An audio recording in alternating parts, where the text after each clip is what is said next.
আসসালামু আলাইকুম। ত্রয়োদশ জাতীয় সংসদ নির্বাচনের আজকে আমার এটাই হয়তো শেষ ভিডিও বার্তা বাংলাদেশের মানুষের প্রতি।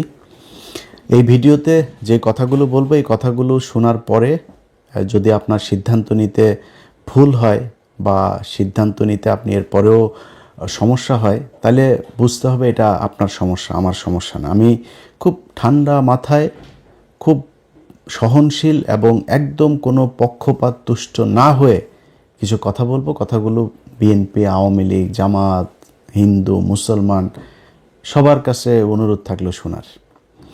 দেখেন, আমাদের দেশের যে রাজনীতি, আজকে আওয়ামী লীগকে দিয়ে শুরু করি।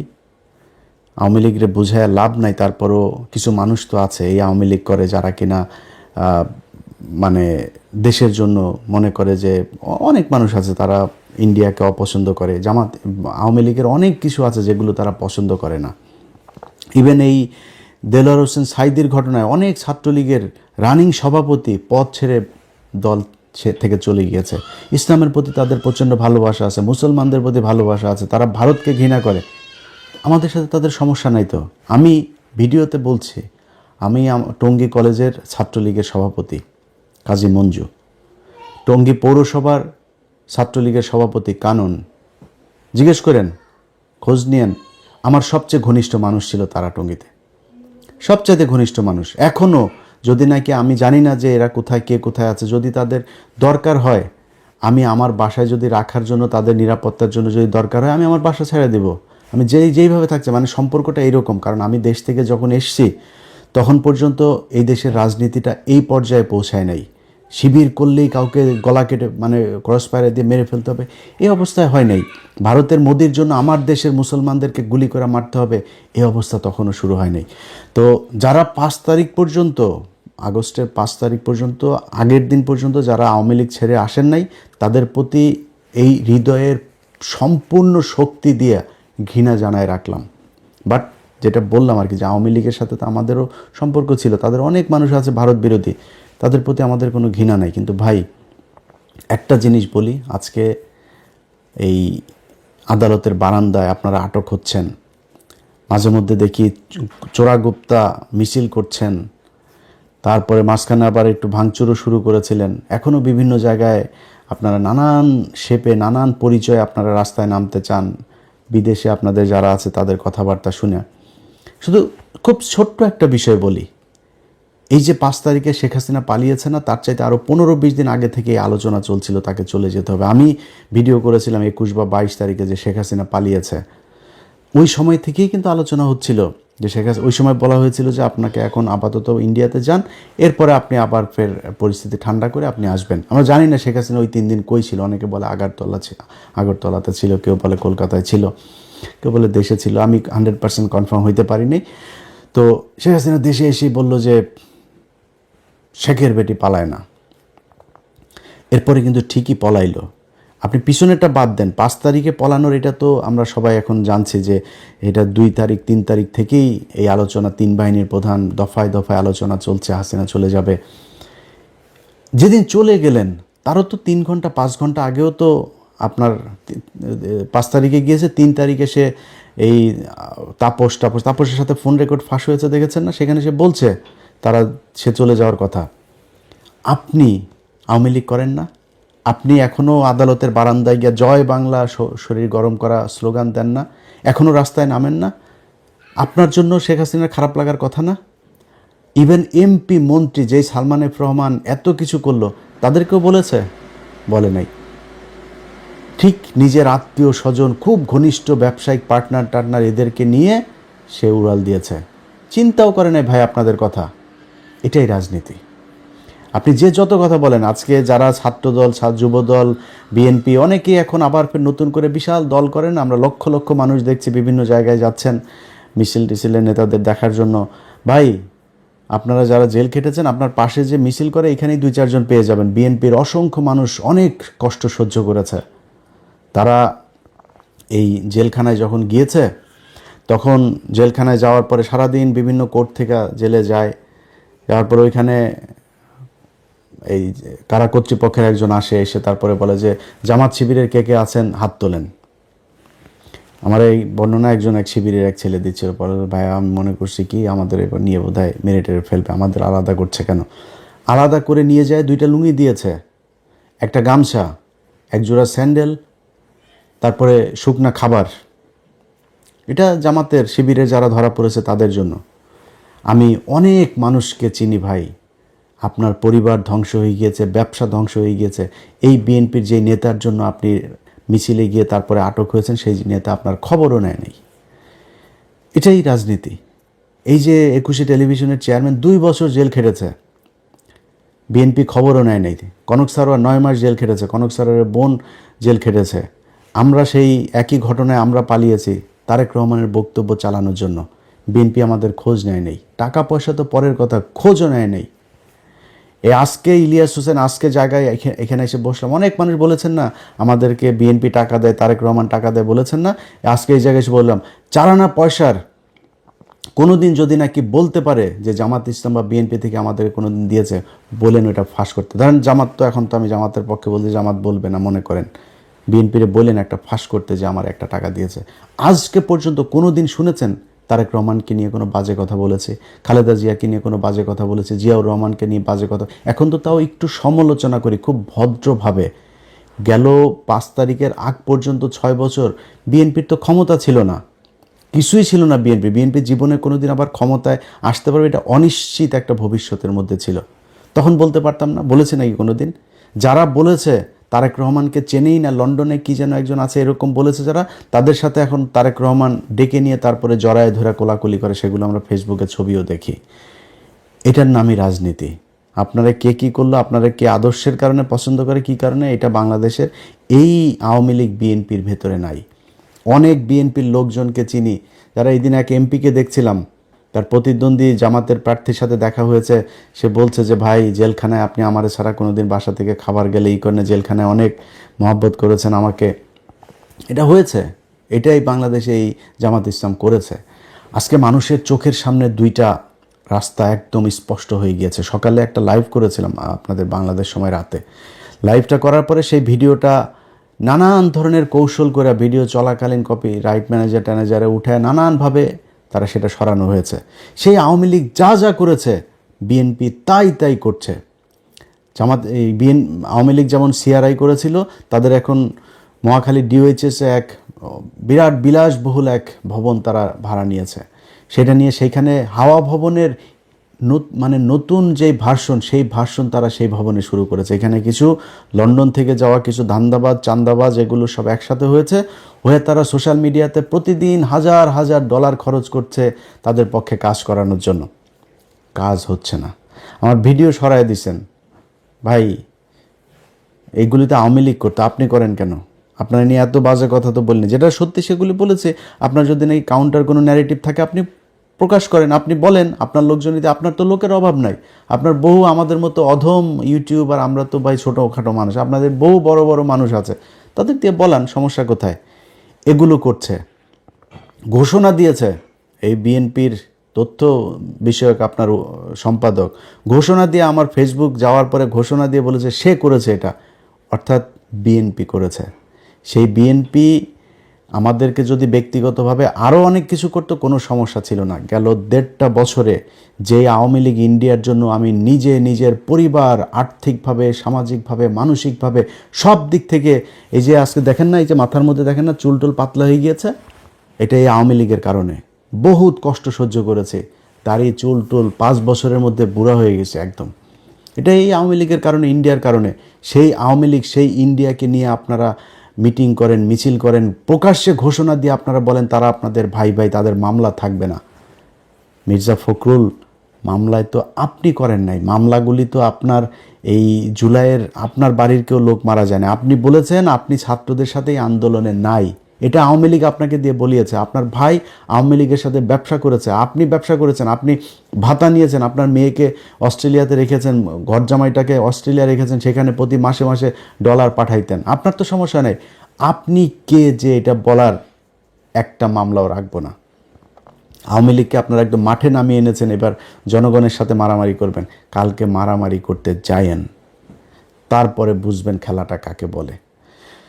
তো এই যে আওয়ামী লীগের যে লোকগুলো এখন আপনারা করছেন, দাপাদাপি করছেন, আপনার যেই আপার জন্য করেছেন এখনও করছেন, অনেকে আদালতের বারান্দায় দাঁড়ায় জয় বাংলা স্লোগান দিচ্ছেন, আপনার আপা কিন্তু আপনাদেরকে নিয়ে যায় নেই। এই যে আজকে বিএনপির পিছনে যারা যারা ঘুরেন, এদের একজনের বলেন যে মির্জা ফখরুলের আসনে সামনের বছর আমি ইলেকশন করতে চাই। মির্জা ফখরুলের এটা শেষ ইলেকশন। মির্জা ফখরুলের ভাই আছে একটা বিশাল চাঁদাবাজ ফয়সাল, বললেন তো আপনি এখন যে ভাই সামনের বার কিন্তু আমি মনোনয়ন নিব, ফয়সাল আপনারা বাসায় কিনা দেখেন তো, দুদিন পরে দেখবেন গাড়ির অ্যাক্সিডেন্ট করে মারা গেছেন। এটার নামই রাজনীতি। আজকে ডক্টর শফিকুর রহমানকে প্রশ্ন করা হয়, আল জাজিরার ইন্টারভিউটা খালি দেখলাম, খালি ঘুরায় পেঁচায় আপনার ইন্ডিয়ান মালটা ওনারা প্রশ্ন করছে, মেয়ে আপনার কোনো নারী জামাত ইসলামের প্রধান হইতে পারবে কিনা। ভাই, নারী জামাত ইসলামের প্রধান হইতে পারবে না, উপরে যিনি আসছেন তার চাইতে বড় হেকিম আমি না। উনি আমারে বলছেন যেটা, এটার বাইরে আমরা যাইতে পারবো না। আমি নারীকে অসম্মান করি কিনা সেটা হচ্ছে প্রশ্ন। কিন্তু অ্যাপার্ট ফ্রম দিস আমি আরেকভাবে বলি আপনারা, মনে করেন আপনি খুব গণতান্ত্রিক মানুষ, আপনি একজন নারীকে দেখতে চান, নারী আর পুরুষ বাদ দেন, আপনারা যদি আমি বলি পৃথিবী উল্টায় যাবে, জিয়া পরিবারের বাইরে কেউ আপনার দলের প্রধান হবে, আপনি হইতে দিবেন? জামাত ইসলামে হইতে পারে, প্রত্যন্ত সেই নীলফামারীর গ্রামের একটা মানুষ এসেও এখানে হয়ে যাইতে পারে। এখানে কোনো পরিবার থেকে ডক্টর শফিকুর রহমান রাজনীতি থেকে অবসর নিলে তার ছেলে হবে, হইতে পারবে না। ওই যোগ্যতাতেই আসতে হবে। এটার নামই রাজনীতি, এটার নামই গণতন্ত্র। আপনি যে গণতন্ত্রের কথা বলে একজন নারী কী করে, আরে ভাই, নারী আমেরিকার 400-500 বছরের ইতিহাসে আপনি দেখেন না যে নারী প্রধানমন্ত্রী আছে কি না? তারা বানায় নাই কেন? অনেক দেশ বানায় না। পৃথিবীর কয়টা দেশে নারী আছে? একজন নারীর মানে সামাজিকভাবেই শারীরিকভাবেই তার অনেক বাধ্যবাধকতা আছে, তো সে যায় না ওই জায়গা পর্যন্ত। আপনি যদি এমন বলেন যে না আমারে দিতে হবে, আমি সমান অধিকার, ভাই সমান অধিকার নিলে সব জায়গায় নেন। বাসের মধ্যে আবার লেখা থাকে কেন যে সংরক্ষিত আসন? সংসদের ভেতরে লেখা থাকে কেন সংরক্ষিত আসন? কেন আপনি সংরক্ষিত আসন লাগবেন? 300 আসনে আপনি ফাইট করেন, আপনার দলে কই ফাইট করে না কেন? আওয়ামী লীগ আর বিএনপি জামাত ছিল না তো, এত বছর আপনি সংরক্ষিত আসনে নিয়ে মমতাজরে বসান কেন? কেন তারে 300 আসনের মধ্যে দেন, 150 আসনে। আপনার মনোনয়ন পাওয়া কতজন আছে? 2%। কেন 150 সিট দিয়ে দেন মেয়েদেরকে? আপনি তো সমান অধিকার করেন। জামাত ইসলামকে চেপে ধরেছে। সো ভাই, জামাত ইসলাম যোগ্য থাকলে যে কোনো কাউকে দিবে, কিন্তু জিয়া পরিবার আর শেখ পরিবারের বাইরে আপনি আওয়ামী লীগ আর বিএনপির দলীয় প্রধান হইতে পারবেন না। এইটার কোনো গণতন্ত্র কিচ্ছু নাই, উনিই হবেন। কাউন্সিল আপনি আফগানিস্তানে বসে করেন আর ওয়াশিংটন বসে করেন, কাউন্সিলে এই শেখ হাসিনাই প্রধান হবে আর খালেদা জিয়াই প্রধান হইতো, এখন তারেক রহমানই প্রধান হবে। এর বাইরে ফখরুলও হবে না, সালাউদ্দিনও হবে না। এটার নাম গণতন্ত্র। এইভাবে এই দেশ চলেছে, মানুষ এইভাবে চলতে চায় না। আপনি আমার ভিডিও বন্ধ করে দিয়া তারপরে মানুষকে যেটা বুঝাইতে চাচ্ছেন সেটা যে মানুষ বুঝে নাই, বুঝবে না, এটা লঞ্চঘাট, রেল লাইন, বাস স্ট্যান্ড যেখানে যেখানে আছে ওইখানে যায় খোঁজ নেন। মানুষ যে যাচ্ছে, মানুষের চোখের দিকে তাকে। আজকে একটু আগে এক এমপি ক্যান্ডিডেটের সাথে কথা হচ্ছিল ঢাকার, তো ওনার কথাবার্তা শুনে, উনি আবার খুব বড় একজনের করছেন, হেভিওয়েট জামাতের এক প্রার্থীর আপনার প্রতিদ্বন্দ্বিতা করছেন, তো শুকাই গেছে একদম কথা। যেমনি আমার সাথে কথা বলে ওইভাবে কথা বলে না। আজকে খুব মনে হইলো যেন একদম নীরব, মানসিকভাবে ভেঙে পড়েছে এরকম। রাস্তাঘাটে গেলে তো ভাই একজনের সাথে ভোট চাইলেই বোঝা যায় সে কি দাঁড়িপাল্লায় দিবে না ধানের শীষে দিবে, কারে দিবে বোঝে না। এটা ওনারা রাস্তাঘাটে দেখে না। এই যে বাসে ওঠা, ট্রেনে ওঠার লোকগুলিরে কি এইখানে কি এমপি সাহেব করেছে, লোক দিয়েছে যে তোমরা যাও মিছিল করতে করতে? পুরো ট্রেনের ছাদের সবাই দাঁড়িপাল্লার মিছিল করে, পুরো লঞ্চের ছাদের সবাই দাঁড়িপাল্লার মিছিল করে। আপনার লোক নাই? কই আপনার লোক নাই, তাই আপনার কেউ মিছিল করারও লোক নাই।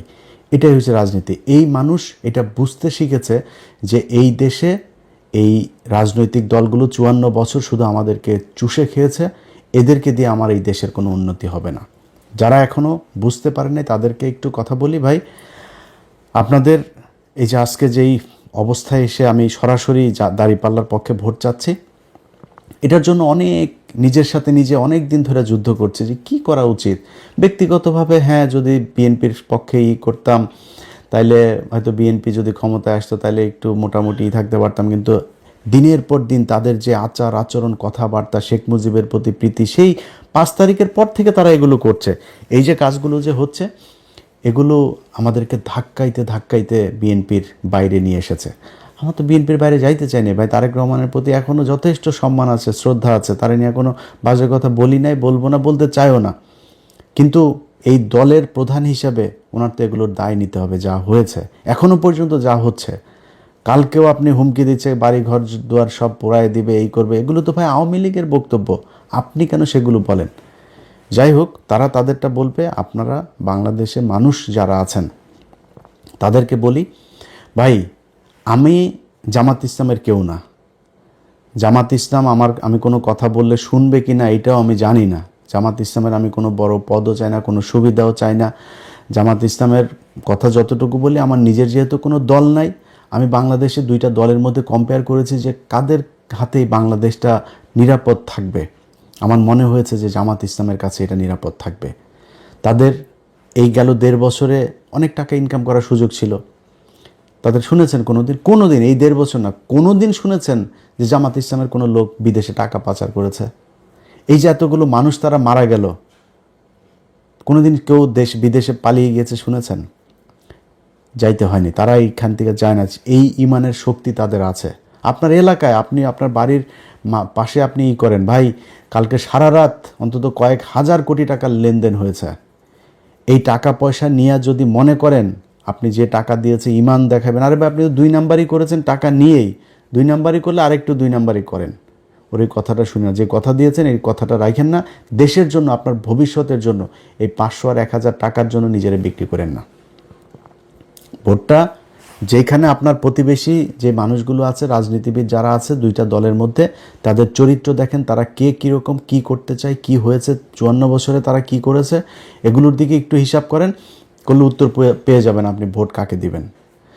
আমি আমার জায়গা থেকে আপনারে শুধু এতটুকু এনশিওর করি ভাই, আগেই যেটা বললাম যে আমি জামাত ইসলামের কিছু না, জামাত ইসলামের লোক আমার কথা শুনবে কিনা আমি জানিও না, বাট একটু ঝুঁকি নিয়ে, একটু দাবি নিয়ে কিছু কথা বলি। আমি বিশ্বাস করি জামাতকে অন্তত এই কথাগুলো বললে শুনবে। আপনার যেই মানুষগুলি আজকে এই যে প্রবাসে থাকেন না, এই মানুষগুলির জন্য এই 54 বছরে এই দেশের রাজনীতিবিদরা কিচ্ছু করে নেই। আপনাদেরকে শুধু পাঠিয়েছে, গাধার মতো আপনারা খেটেছেন, আপনারা টাকা পাঠিয়েছেন, সেই ডলার আবার ওরা বাংলাদেশ থেকে বিদেশে পাঠিয়েছে। এইভাবেই চলেছে। আমার ডলার রিজার্ভ কেন 34,000 কোটি টাকা থাকবে ভাই? 34 বিলিয়ন ডলার কেন থাকবে? আমার প্রতি সপ্তাহে আসে এরকম 1 বিলিয়ন ডলার, মাসে এমন মাস আসে 2 বিলিয়ন 3 বিলিয়ন ডলার পর্যন্ত আমার রেমিটেন্স আসে। তাহলে আমার রিজার্ভ কেন হবে 34 বিলিয়ন ডলার? আমি এত রিজার্ভ, এত ডলার আমি দেশে পাঠাচ্ছি, সে টাকা কোথায় যায়? এই টাকা আপনি কষ্ট করে পাঠান, আর এই রাজনীতিবিদরা আপনার এই দেশ থেকে করে। বিনিময়ে কি হয়? আপনি যখন যাবেন, যাওয়ার কথা শুনলে দালালের ধরার পরে পাসপোর্ট অফিসে গিয়ে আরেক দালালের পরে, এরপরে আপনি যখন যাবেন বিদেশে, ওইখানে গিয়ে আরেক দালালের হাতে পড়বেন। যাবেন হইলো গিয়া মসজিদে কাজ করার ভিসা নিয়ে, গিয়া দেখবেন যে বাথরুম পরিষ্কার করা লাগে। এটাই এই বাংলাদেশে চলে এসেছে। আপনাদের কাছে গ্যারান্টি দিলাম, জামাত ইসলামী যদি ক্ষমতায় আসে, এই সিন্ডিকেট ভেঙে ফেলা হবে। আজকে সামনে রোজা, আপনি জানেন গভীর সমুদ্র বন্দরে আপনার এই যে জাহাজ এখনো ভেসে বেড়াচ্ছে, সেগুলো আপনার খালাস করে না। কৃত্রিমভাবে সেগুলোকে আটকে রাখা হয়েছে। মালের দাম বাড়বে, বাজারে সংকট তৈরি হবে, তারপরে সেগুলো নিয়ে আসবে। অল্প কয়টা প্রতিষ্ঠানের হাতে এই সুযোগ দিয়ে রাখা হয়েছে। ইউনূস সরকার আসার পরেও এই সিন্ডিকেট ভাঙে নাই। জামাত ইসলাম আসলে খেজুর আটকায় রাখে আর ছোলা আটকায় রাখে, এটার দাম বাড়াবে, এটা হইতে দেওয়া যাবে না। গ্যারান্টি দিলাম আপনাদেরকে। আমি ইলিয়াস হোসেন আজকে যে কথাগুলো বলছি, আমি এই গত 1.5 বছরে এটা প্রমাণ করে এসেছি যে আমি এই নির্যাতিত মানুষ, অসহায় মানুষ যারা মাজলুম, তাদের পক্ষে কাজ করি। আজকে ওয়াকার একজন সেনাপ্রধান ভাই, আমি তার কাছে চুনোপুটি একটা, তার সাথে সে আমার একটা ফোন করা মানে আমার জন্য বিশাল ব্যাপার। বিশাল বড় জায়গায় আমি যাই বসতে পারি, বিশাল সুবিধা নিতে পারি ওয়াকারের সাথে সম্পর্ক ভালো রেখে। ভাই প্রপোজাল পেয়েও রাখি নাই, কি বলেছি যে আলেমদেরকে ছাড়তে হবে, ডিজিএফআই জেলখানায় যেই তাদের ক্লিয়ারেন্সের কথা বলে এদেরকে আটকে রাখি, এটা করা যাবে না, বিডিআরের লোকজনরে ছাড়তে হবে।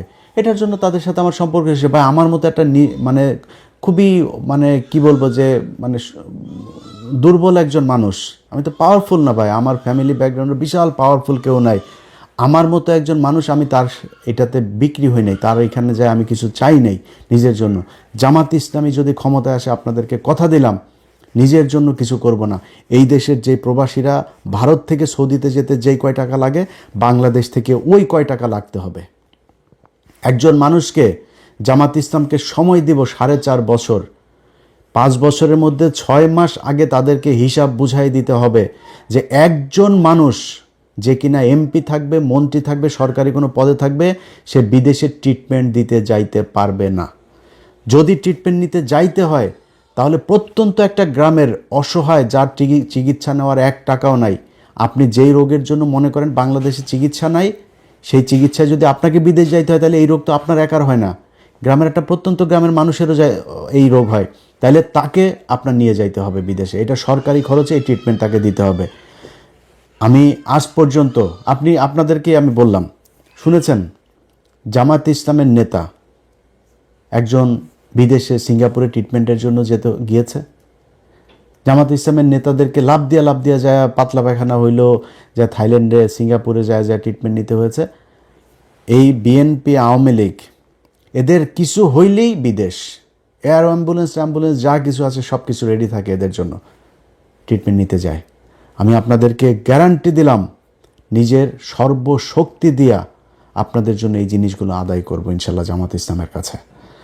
যারা একটা সরকারি অফিসে যান, ভূমি রেজিস্ট্রি অফিসে যান, টাকা ছাড়া একটা কাগজ উল্টায় না, টেবিল থেকে ফাইল নড়ে না, এই পরিস্থিতি বাংলাদেশে থাকবে না। এটা আপনাদেরকে স্বপ্ন দেখাচ্ছি না, এটা জামাত ইসলাম করবে, কারণ এই এই এই এই এই কাজ তারা এর আগে 2 জন মন্ত্রী ছিল, তারা সেটা করেছে। তাদের প্রতিষ্ঠানগুলো দেখেন, ইবনে সিনা বলেন, ইসলামী ব্যাংক বলেন, 2 দিনের জন্য খালি আওয়ামী লীগের হাতে গিয়েছিল, ইসলামী ব্যাংক তছনছ হয়ে গিয়েছে। এত বছর ধরে এটা সাউথ এশিয়ার মধ্যে সবচাইতে বেশি আপনার পাওয়ারফুল একটা ব্যাংক ছিল এই ইসলামী ব্যাংক, অথচ তাদের থেকে ম্যানেজমেন্ট হাতছাড়া হওয়ার পর আবার ফের আগের চেহারা, আবার এখন এসছে, আবার এটা উপরে উঠছে। এটাই জামাতে ইসলামী। সো এই দলটার কাছে যদি নাকি এই দেশের ক্ষমতা যায়, আপনাদেরকে এইটুকু বলতে পারি যে কতটুকু ভালো হবে সারা দেশ চালাইতে গেলে আমি জানি না, কিন্তু এর ধারে কাছেও কোনো দেশ নাই জামাত ইসলাম যতটি স্বচ্ছতা, ন্যায়, ন্যায্যতা, বৈষম্যহীনভাবে দেশ পরিচালনা করবে, এর আশেপাশেও কেউ নাই। এই বিবেকের তাড়না থেকে বিএনপির একেবারে বিরুদ্ধে যেয়ে এবারে নির্বাচনে দাঁড়িপাল্লার ভোট চেয়েছে। আপনার নিজের প্রয়োজনে, আপনার দেশের প্রতি যে দায়িত্ববোধ, ভালোবাসা, আপনার নিজের পাওয়ার জন্য, আপনি যেই বাজারে দোকান আছে আপনাকে চাঁদা দিতে হয় না, আপনি রাস্তায় একটা বাস চলে আপনাকে চাঁদা দিতে হয় না, একটা লেগুনা চালান, টেম্পো চালান, সিএনজি চালান, চাঁদা দিতে হয় না, ফুটপাতে একটা দোকান আছে, দিন শেষে 300-500 টাকা ইটি করে তারপরে সারাদিন ধুলা বালু এগুলোতে দাঁড়ায় থাকে করেন, সেখান থেকেও 100 টাকা দিয়ে দিতে হয়। এই মানুষগুলোকে দিতে হবে না। আমি গ্যারান্টি দিলাম আপনাদেরকে, পৃথিবী বাংলাদেশ 5 বছরের জন্যই না, আরও হাজার হাজার বছরের এই পৃথিবী। আপনারা বেঁচে থাকবেন, আল্লাহ যদি বাঁচায় রাখে, আমরা হয়তো আরও 2-4-10 বছর যদি বেঁচে থাকি, তাহলে দেখব এই 5 বছর জামাতে ইসলামীকে দিয়ে দেখেন যে এই দেশের চরিত্র পাল্টায় কিনা, এই দেশে আপনার যে অধিকার, যে নাগরিক অধিকার, সেই অধিকার আপনি পান কিনা। যারা নির্বাচনে দায়িত্ব পালন করছেন তাদের ভেতরে অনেক, বিশেষ করে ওসিদের ভেতরে, ইন্সপেক্টর, পুলিশের ঊর্ধ্বতন অনেক অফিসার আছে, সৎ মানুষ, অনেক অফিসার। বিশেষ করে আমার এই দিন আমি গত একটা প্রোগ্রামে বলেছিলাম যে পুলিশ মানেই ঘুষখোর, এটা বলার পরে আমার এক এসপি ফোন করেছিল, বলে যে ভাই আপনি আজকে যে কথাগুলো বলেছেন চমৎকার কথা বলেছেন, শুধু একটা কথা ভাই খুব আপত্তিকর, যে পুলিশ মানেই ঘুষখোর। তা বললাম তাহলে কি, পুলিশ কি? বলছে ভাই আপনি কি জানেন যে পুলিশের কত পুলিশ সদস্য যে অনেস্ট? তা বললাম ভাই কোথায় অনেস্ট? প্রতিটা থানার মধ্যে এসআই, কনস্টেবল, ওসি সবই তো ভাই ঘুষ খায়। আমার যদি এটারে ক্যাটাগরিক্যালি আপনি বলতে বলেন 99.9% তারা ঘুষ খায়। কয় ভাই এটাই তো পুলিশ না, পুলিশের হেডকোয়ার্টারে পুলিশ, পুলিশের এসবিতে পুলিশ, আর্ম পুলিশে পুলিশ, সিআইডিতে পুলিশ, এরা তো ভাই ঘুষ খায় না সবাই। এখন কথা হইল যে আমি যাদেরকে মাঠে পাই, আমি তো থানার পুলিশকেই মাঠে পাই, আমার পাসপোর্ট আনতে যাই তাকে আমি মাঠে পাই। এই মানুষগুলো যখন ঘুষ খায় তখন আমার কাছে মনে হয় সবাই ঘুষ খায়। তো আজকে একটু নমনীয়ভাবে বলি, মনে করেন পুলিশ ঘুষ খাইতে চায় না, ভাই অনেক পুলিশ, ডিসি, এসপি, আমলা অনেকে খুব আতঙ্কে আছে। জামাত ইসলাম যদি ক্ষমতায় আসে তাইলে তাদের পিঠের চামড়া থাকবে না। পিঠের চামড়া থাকবে না মানে পিটাবে না, তাদের ঘুষ টুস এই ধান্দাবাজি করার আর সুযোগ থাকবে না। এখন এই কারণে তারা চায় না যে জামাত ইসলাম ক্ষমতায় আসুক। ভাই একটা জিনিস বলি যে এই গেল 15 বছরে এই দেশে বহু ব্যবসায়ী, আমলা, রাজনীতিবিদ হাজার হাজার কোটি টাকার মালিক হয়েছে। আজকে কোথায় তারা? সালমান এফ রহমানের মতো লোক, এস আলমের মতো লোক কোথায় তারা? জেলখানার মধ্যে ঢুকে আছে সালমান এফ রহমান, আনিসুল হক বিশাল প্রতাপশালী আইনমন্ত্রী, এরা সব এখন কোন অবস্থায় আছে? আপনারা টাকা দিয়ে বাঁচাইতে পারবে না। তার চাইতে যদি সততার সাথে বাংলাদেশের প্রেক্ষাপটে আপনাদের বেতন তো কম না ভাই, একটা এসপির বেতনও কম না, ডিসির বেতনও কম না, একটু সৎ হয়ে দেখেন না, অন্তত আপনার ভবিষ্যৎ প্রজন্মটা একটা ভালো সুন্দর একটা পৃথিবী, সুন্দর একটা বাংলাদেশ পাবে। একটু করে যান। এদের ভেতরে বিশেষ করে কিছু ওসি আছে, ওসিরা ব্যাপকভাবে তানারা চেষ্টা চালায় যাচ্ছেন যে নানানভাবে করতে। ভাই কালকের নির্বাচনটার সাথে 18 সালের নির্বাচনের অনেক মিল আছে, কিন্তু 18 সালের পরিস্থিতি আর এই পরিস্থিতিটা একটা। আপনারা বানাইতে চাচ্ছেন 18 সালের নির্বাচন, এটারে ঘোষণা দিয়েছেন। আওয়ামী লীগ যেমন ওই সময় ঘোষণা দিয়েছিল ভোট কেন্দ্রে গেলে করা ফেলা হবে, ভোটের পরে করা হবে, ওদের আমার সামনে দাঁড়িপাল্লা এই নৌকায় ভোট মারতে হবে, এগুলো বলে বলে এসে আপনারা ঠিক সেটা করছেন। কিন্তু মাঠটা কি সেই অবস্থায় আছে? ওই সময় এক একজন বিএনপির নেতার বিরুদ্ধে 200, 250, 300 করে মামলা, তার উপরে আবার এলাকায় নির্বাচনে তো পাশ করবেন এটা মোটামুটি 90% কনফার্ম হয়েই নির্বাচনে গিয়েছে। নির্বাচনটা শেষ হলে পিটানি খাবে, আবার জেলে যাইতে হবে, বেশি বাড়াবাড়িও করতে পারে না। পোলিং এজেন্ট দেওয়ার লোক ছিল না। পরিস্থিতিটা ওই জায়গায় আছে এখন। বাংলাদেশের এইভাবে ভোট দেওয়ার জন্য ঢাকা শহর থেকে যাওয়ার এটাই প্রথম। 15 বছর ভোট দিতে পারে নাই, 17 বছর, এটাই প্রথম। জুলাইয়ের একটা বিশাল রক্তক্ষয়ী সংঘর্ষ, একটা অভ্যুত্থানের মধ্য দিয়ে একজন প্রধানমন্ত্রী, বৈধ হোক আর অবৈধ হোক, সিটিং প্রধানমন্ত্রী দেশ থেকে গোষ্ঠী শুদ্ধ পালিয়েছে, এটাই প্রথম। এই প্রেক্ষাপটে এসে যেই দেশের মানুষ বন্দুকের নলের সামনে দাঁড়ায়া সামনের জনকে গুলি করেছে, পিছনের জন তারা না ছেড়ে নিয়ে আসে, পুলিশ বলতে বাধ্য হয় একটারে গুলি করি, অন্য গুলি পালায় না। সেই জাতিটার চোখের সামনে একটা অভ্যুত্থানের রক্ত তাদের শরীরে লেগে আছে, এদেরকে আপনি ভয় দেখায় ভোট কেন্দ্র থেকে বের করে দিবেন? জামাত ইসলামের লোকজনের সাথে সারা বাংলাদেশের মানুষ কেন্দ্রে আপনাদের বিরুদ্ধে দাঁড়াবে যদি কোনো উল্টাপাল্টা যেগুলো বলেছেন এগুলো করার চেষ্টা করেন। আর পুলিশ প্রশাসন চোখের সামনে আপনার করবে। বাংলাদেশের প্রতিটা মানুষের কাছে অনুরোধ থাকবে, বিশেষ করে জামাত ইসলামের যারা ক্যান্ডিডেটরা আছেন তাদের কাছে অনুরোধ থাকবে, আপনারা মাওলানা হালিম বা জামাত ইসলামের কেন্দ্রীয় যেখানে আপনাদের যাদের সাথে কথা বলেন তাদের মাধ্যমে আমার নাম্বার নিয়েন, তারপরে আপনাদের সেন্ট্রাল যে সেল থাকবে সেই সেলে আপনারা যেখানে যখন যেটা ঘটবে সাথে সাথে পাঠিয়ে দিবেন। এই দেশের কোনো গণমাধ্যম যদি আপনাদের এগুলো প্রচার না করে, আমার চ্যানেল আছে, আমার 2টা চ্যানেল, আমার ফেসবুক পেজ আছে 4-5টা, এগুলো সব আপনাদের জন্য উন্মুক্ত। কালকে যেখানে যেটা পাবেন নিজের ফেসবুক থেকে দিয়ে দিবেন। কোনো জায়গায় একজন সাধারণ ভোটার হিসেবে আপনারা হাজার হাজার ভোটার কালকে লাইন ধরে মাঠে থাকবেন, কোথাও কোনো অপ্রীতিকর ঘটনা দেখলে আপনারা সেখানে দাঁড়ায় যাবেন। এই ভোট এটা আপনার অধিকার, এই অধিকার প্রতিষ্ঠা করার দায়িত্ব আপনার। আপনি যে সুযোগ পেয়েছেন এই সুযোগ বাংলাদেশে বারবার আসবে না। অতএব যারা ভোট রিগিং করার চেষ্টা করবেন, কোনো পক্ষপাতদুষ্ট আচরণ করার চেষ্টা করবেন, বিশেষ কোনো প্রার্থীর পক্ষে কাজ করার চেষ্টা করবেন, সেই প্রশাসনের ভাইদেরকে বলবো, ভাই যদি মনে করেন সারা জীবন ঘুষ খাইয়ে থাকতে চাবেন তাহলে যা মন চায় করেন। আর যদি মনে করেন যে না, আমার সন্তানের পেটে আমি যদি নাকি আমার ট্রিটমেন্টের দরকার হয়, আমার সরকার ট্রিটমেন্ট দিবে, আপনি যদি সুন্দর একটা দেশই করেন, আপনি টেনশন করেন কেন যে আমার বড় শেষ বয়সে গিয়ে কি হবে, টাকা পয়সা না রেখে যেতে, এই টেনশন আপনি করেন কেন? সুন্দর একটা দেশ দিয়ে যান। এই যে আমেরিকায়, আমি আমেরিকায় গরিব, মানে আমেরিকার সামাজিক যে অবস্থান সেই অনুযায়ী আমি গরিব ক্যাটাগরির একজন নাগরিক, তো মানে মানুষ আর কি।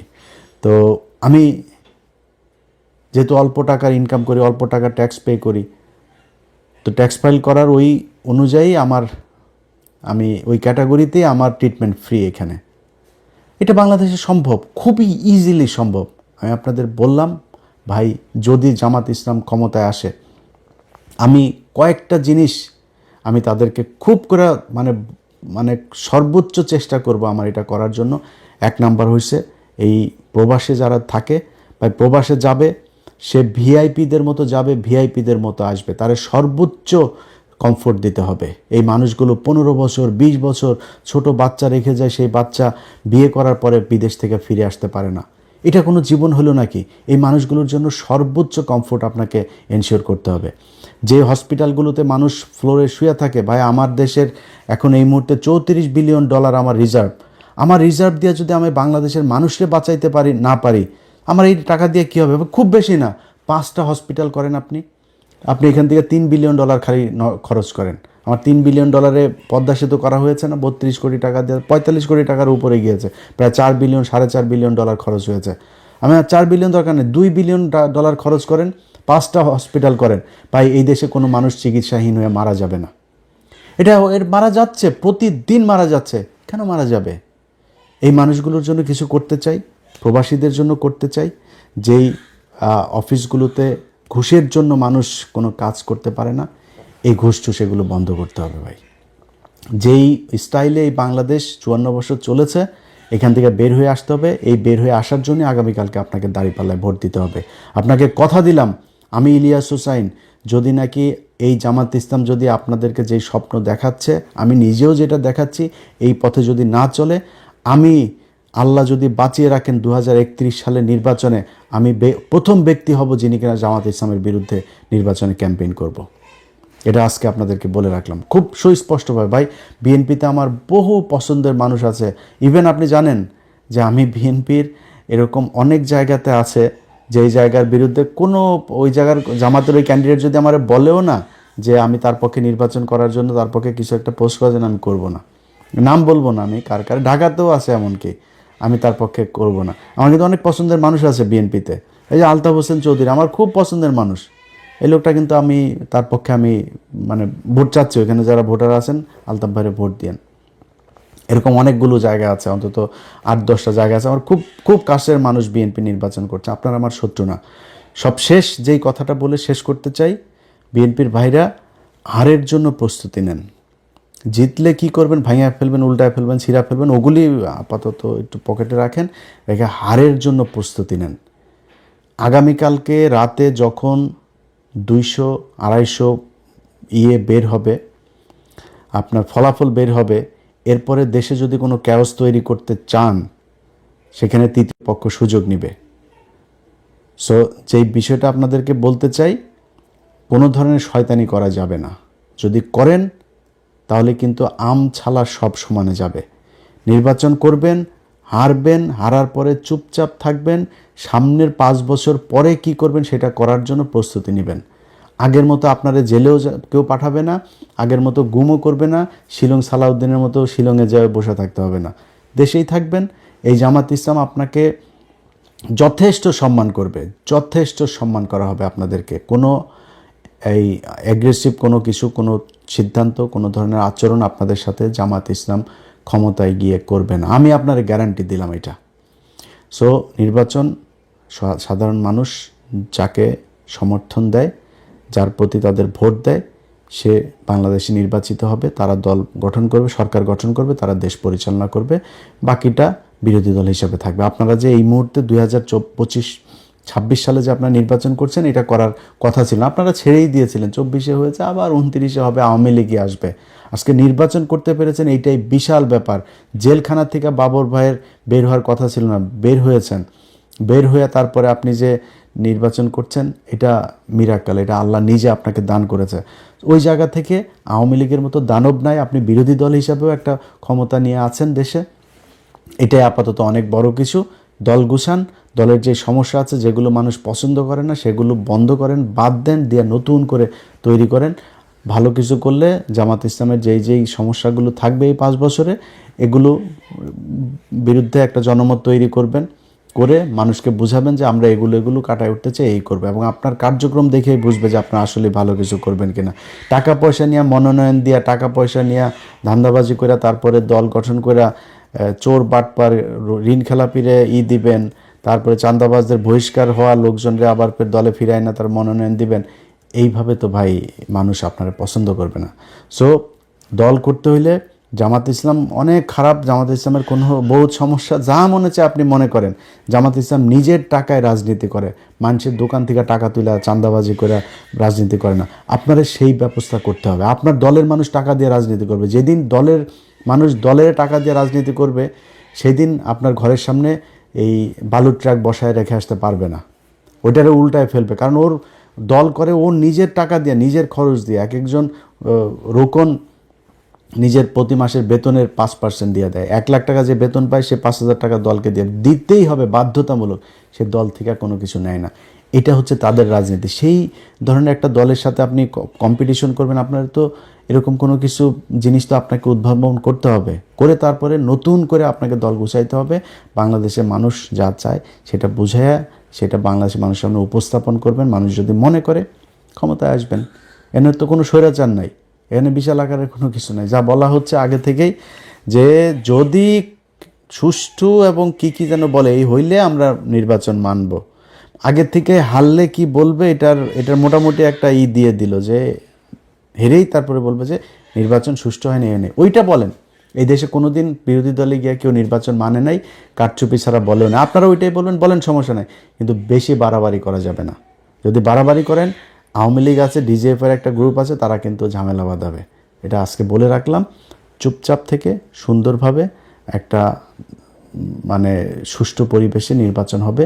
নির্বাচন শেষে দল গঠন করে সরকার গঠন করবে, যে কোনো একটা দল, তারা করবে। আবারও সবশেষ আপনাদের কাছে আপনার নিজের বিবেকের কাছে প্রশ্ন রেখে গেলাম। 2টা দল নির্বাচনে এবার প্রতিদ্বন্দ্বিতা করছে। যেই দলটারে আপনার মনে হয়, আপনার বাড়ির পাশের যেই মানুষটা দেখে 2জনকে এক জায়গায় দাঁড় করাবেন, করায় চিন্তা করবেন কোন মানুষটাকে আপনার ভোট দেওয়া উচিত, তাকেই দিয়েন। আমার কথা শোনার দরকার নাই। আল্লাহ হাফেজ।